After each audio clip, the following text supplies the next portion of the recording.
Ghost of Tsushima. Sony kicked off the 2017 edition of Paris Games Week with a slew of new announcements for both PS4 and PlayStation VR games. For the most part, the reveals were focused on 2018 and beyond. Alongside trailers for big games like Spider-Man and God of War, Sony showed a solid range of new titles, from the melancholic The Gardens Between to sequels for games like Spelunky and Guacamelee to new blockbuster titles like Ghost of Tsushima. Here are the most important announcements.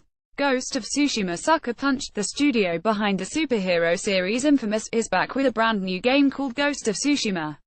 Described as an open-world adventure, the new title was teased with a brief trailer that showed off some incredibly stylized action set in what looks like feudal-era Japan. No word yet on a release date. Spelunky 2, one of the most celebrated indie games of all time, is getting a long-awaited sequel. The cave-dwelling adventures of Spelunky will soon continue, though for now details are slim. We don't know much about what to expect or when, but Spelunky 2 will be coming to the PS4 when it does launch.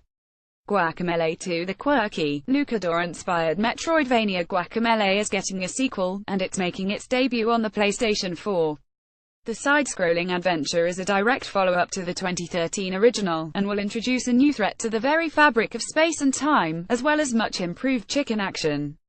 Guacamelee 2 is coming to the PS4 soonish. The Gardens Between is described as a surreal story of friendship, and it looks to follow the story of two characters as they make their way through a strange world filled with impossibly huge objects, like soaring Jenga towers and massive game consoles.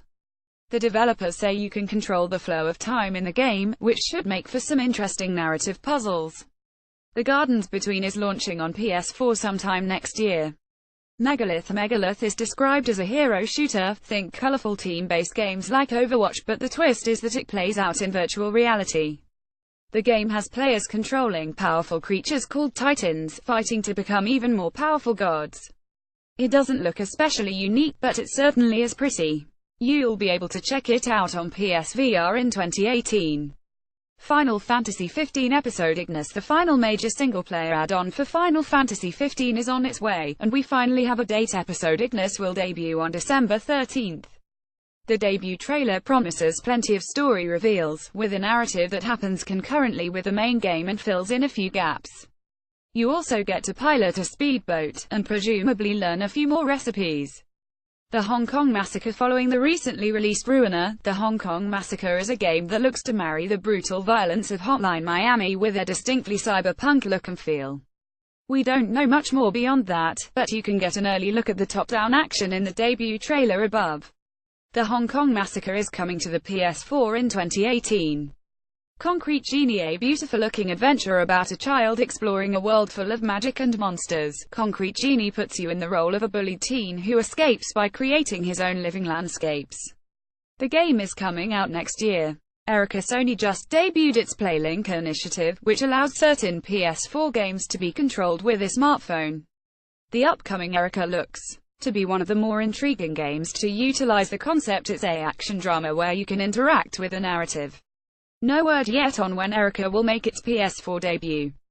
Blood Truth. One of the best initial offerings for PSVR was a minigame called The Heist, which threw you into a series of Guy Ritchie-style action sequences. It was fairly simple, but the core of the idea was really exciting. The upcoming Blood Truth looks to expand on that by fleshing out the concept with a larger experience and more cohesive story. The game currently doesn't have a release date.